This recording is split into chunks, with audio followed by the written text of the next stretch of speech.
I'm vlogging. It's boring. I'm Colleen. That's you, Mommy. I'm back!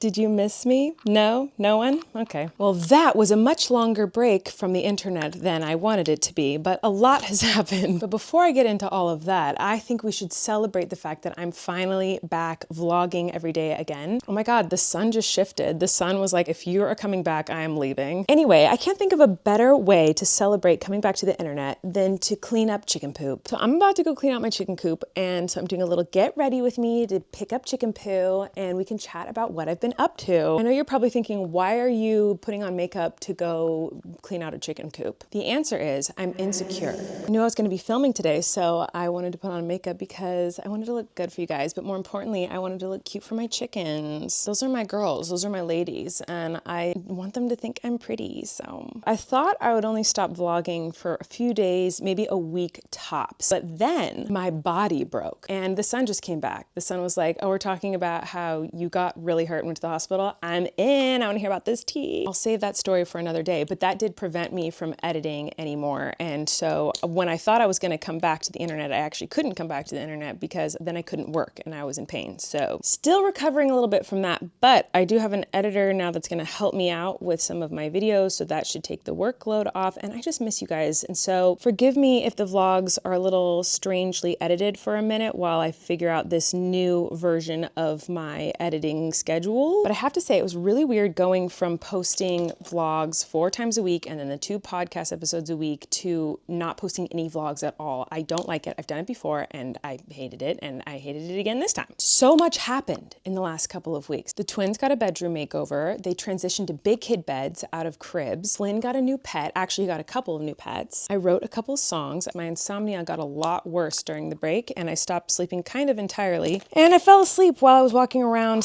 I guess that's technically fainting, so I think I fainted. I don't really know, but I fell and I got hurt, and I went to the hospital, and that was fun. We went on an impromptu last-minute surprise vacation, and one of Flynn's dreams came true. I wrote a couple of cute little books for my kids. Finally finished crafting the SAS podcast wall, and there's a new episode of SAS that comes out today, so make sure to go check that out. We went to the beach. I've polished rocks, you know, all the normal things. It was a crazy couple of weeks, and I'm gonna show it all to you because I have been filming all of this. So throughout the week this week, you'll see all of those vlogs. But today, let's go clean chicken poo. Okay, wait, actually, before I go deal with chicken poo, I have to show you guys something so cute. So Eric came in here about an hour ago, and he walked in with this little flower, this little purple orchid, and he brought these dark chocolate honeycomb sponge candies. I don't know, I've never had them before. He just walked in holding them, and I go, hey, what are you doing? He goes, I just brought you something, and I was hoping for a kiss. And I was like, am I in an old cutesy movie? Like, what is this? It was just like the cutest little one-liner, like, brought you a little something and was hoping for a kiss. I was like, what is this? You're so cute. Anyway, cute little purple orchid. Oh my God, why am I shaking that bad? Hello? Stay still. This is as still as I can be. Oh my God, a rabbit. Why was there a rabbit out there? Why am I so shaky? I have so many questions. That orchid's probably gonna die. I'm not gonna try to let it die. I'm genuinely gonna try to keep it alive, but I'm really bad at taking care of plants. I thought I could do a little taste test of this before I go out to the chickens, because I feel like after I deal with a bunch of chicken poo, I'm not gonna be in the mood to eat some chocolate, you know? This is dark chocolate honeycomb sponge candy.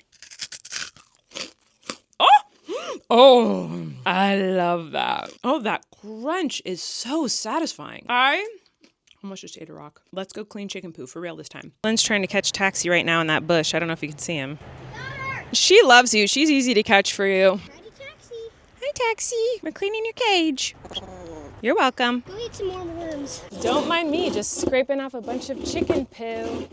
I'm supposed to be wearing a mask doing this. I couldn't find one.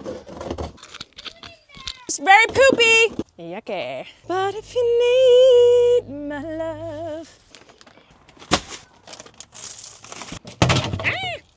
My goodness, it's dirty in here. Good job. Oh my God, you guys, we just finished the chicken coop. I barely filmed any of it because it was chaotic. And I just realized, I forgot I have to go to freaking the chiropractor right now. So I couldn't show you the final moment of the chicken coop. And I need to find some shoes and leave. So I'll see you guys when I get back. Oh my God. Hello, everybody. It's much later. The chiropractor went well. And when I got home, Flynn was like, I need your camera. I need your microphone. I have to sing a song. So he's been singing this song obsessively for the last few days, where he found a little tiny notebook that was in one of Maisie's doll houses. And he just keeps singing the song about the this notebook. So you're about to see him singing this song, but then he sang a new version of it. It was like a vault, like Taylor's version of a song that was already written, you know? So it's very exciting to hear this new version of the song, and it was like a pirate version of the song. So you're going to hear a little bit of the original version and a little bit of this pirate version, and then you're going to hear the pirate version, but with an instrumental track underneath it, because when he sang the pirate version to me, I was like, I have to make this a song and put actual music underneath it. So I found a track that sort of kind of fits with whatever he was making up in his head. And that's what you're about to watch. I just felt like it needed a little bit of context before you watched it. So please enjoy. So, I made this song called The Baby Book. It's right here. This is the baby book. I'm going to sing it to you. One day I went outside to read my baby book. And then a butterfly appeared out of nowhere and landed on my head. And I said, I want to read my baby book. Baby book, baby book, baby book! That's the end of the song. I made a new, different song in the same baby. Wait, can you do the glass shattering sound of me doing like that? Give me a second. Give me a second. In the same baby book. Okay, it's called The Love Pirate. It says right here, Love Pirate. And this is what I'm going to do. One day I went outside to read my pirate ship book. And then a pirate came out of nowhere and landed on top of my head. And I said, wait, no. And the pirate said, what are you doing right in the middle of the yard, matey? One day I went outside to read my pirate ship book. And then a pirate came out of nowhere and landed on top of my head. And I said, wait, no. And the pirate said, what are you doing right in the middle of the yard, matey? I said, I want to read my pirate ship book, Love Heart Pirate book. I want to read my love, my love, my love, my love, my love, my love.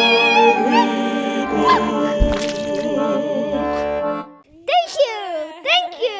Everybody, welcome. Thank you. Good job.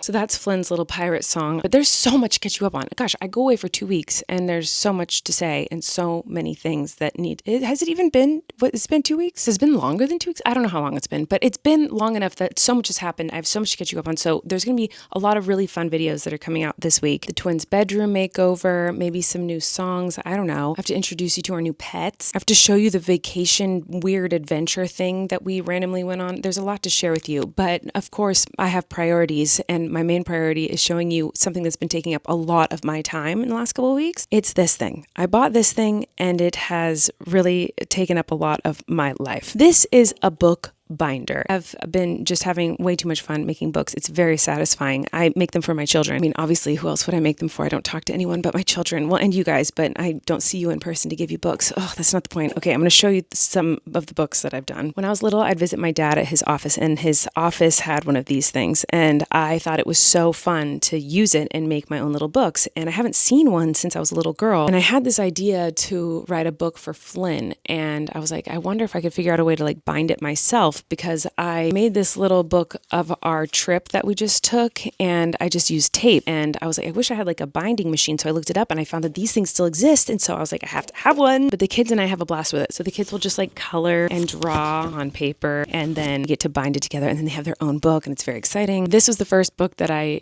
did with this binding machine, so they're not like fancy or anything, but it's so fun to make them. So this is called The Best Day Ever, and it's a book about Flynn. I had this idea to write it for him because recently, if things don't go how Flynn planned and he gets disappointed, he will say, this is the worst day ever, this is the worst night of my life, and he kind of catastrophizes situations. I completely understand because I do this. He probably got it from me. So this book is basically just a cute story about Flynn, and he meets this seagull on a journey to find a gumboot chitin at the beach, and things keep going wrong, and Flynn keeps saying this is the worst day ever, but with the help of the seagull, they both learn how to express their feelings a little bit differently when things go wrong. song. But anyway, that's what I wrote. And Flynn loves this book so much. And I've seen it help him in situations where he starts to get anxious or frustrated or whatever. I'm very excited about that. And then Maisie and Wesley, the first one I made for them was just a little rhyming book. Maisie and Wesley are twins. So fun. Maisie and Wesley like to run. Maisie and Wesley are holding hands. Maisie and Wesley play in the sand. Maisie and Wesley sit on a chair. Maisie has some crazy hair. So it's just a silly rhyming book, and they love this. I actually have some footage of us reading it together, and Wesley loves reading that book. So that's my little favorite toy right now, and I was actually going to make a book tonight. So I think I might work on that book, and then I'll see you guys a little bit later. Maisie and Wesley are twins. So fun!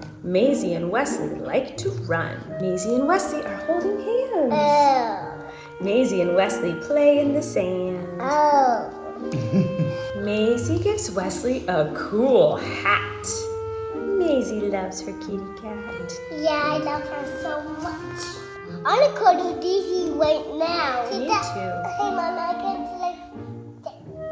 Oh, that's a good cuddle. Wesley loves to ride a scooter. Maisie and Wesley watch their computer. I'm watching Monster Trucks. Maisie and Wesley are wearing blue. I love Maisie and Wesley. How about you? I love Maisie and Wesley. This is magic. Holding hands. Maisie and Wesley hugging. Wesley. Maisie and Wesley sitting on can be a pillow. Maisie and Wesley on the pooping. On the poop. No. Not on the poop. Maisie and Wesley playing with my monster trucks. Maisie baby is sucking a rubber dog.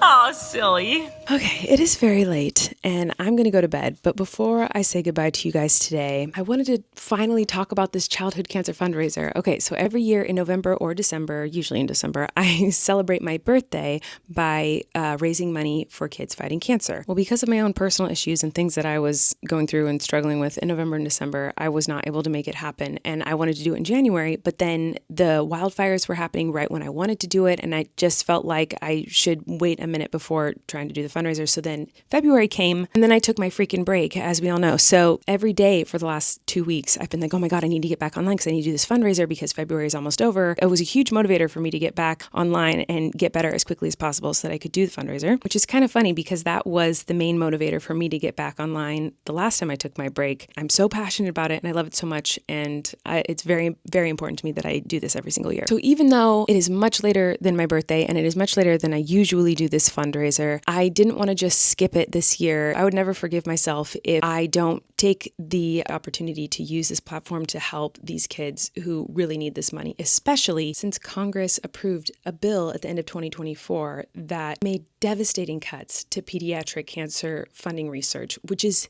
insane because already only 4% of government funding for cancer research went to pediatric cancer. Only 4 of all the money that government gives to cancer research, only 4% goes to all pediatric cancer. So the fact that now they're making more cuts is crazy, especially since pediatric cancers are the #1 leading cause of death by disease in the US for kids and for young adults, I think under the age of 20. I think that's what the statistic was last time I checked, and I'm a statistics scientist. They need our help more than ever, so even though it's not going to be the same fundraiser that I always do, and we're not going to probably be able to make the amount we usually do when I do the big fundraisers, it's anything is better than nothing, and then I can focus my efforts later this year to doing the same kind of fundraiser we've always done and raise a bigger amount of money later this year. All that being said, over the last 10 years, we have raised over $1 million and donated it to incredible organizations like the Children's Hospital of Los Angeles, St. Jude's, Hope for ATRT, Family Reach, Jocelyn's Legacy Foundation, the Sky Strong Foundation, Dana-Farber Cancer Institute, did I say St. Jude's? I don't know.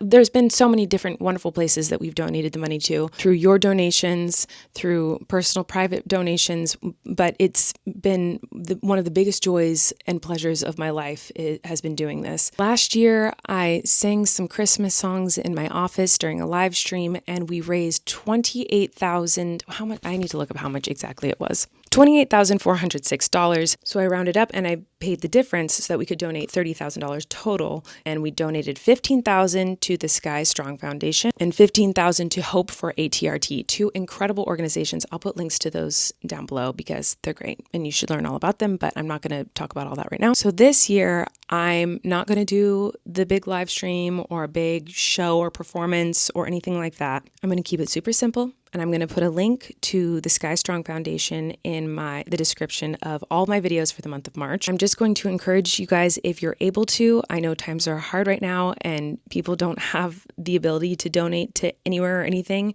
but if you are able to and wanting to, I will just be randomly encouraging you guys to check out the link and donate throughout the month this month. I'm also going to be making my own personal donation. I will occasionally be sharing stories about people who've been positively impacted by the organization, just to encourage you guys and spread awareness. If you're able to donate, please do so. The link is in the description below. I'll continue to talk about it throughout the month. And yeah, I'm excited to raise some money for this really awesome organization. You'll hear all about the organization and why it's so wonderful to me in the coming days and weeks. Thanks for listening to my long chit chat rant about that. And so excited to be back. I've missed you guys and lots of fun stuff. Oh, an ant. Oh no, do I have ants? No. I'm going to deal with this ant. And I will see you guys tomorrow. Goodbye.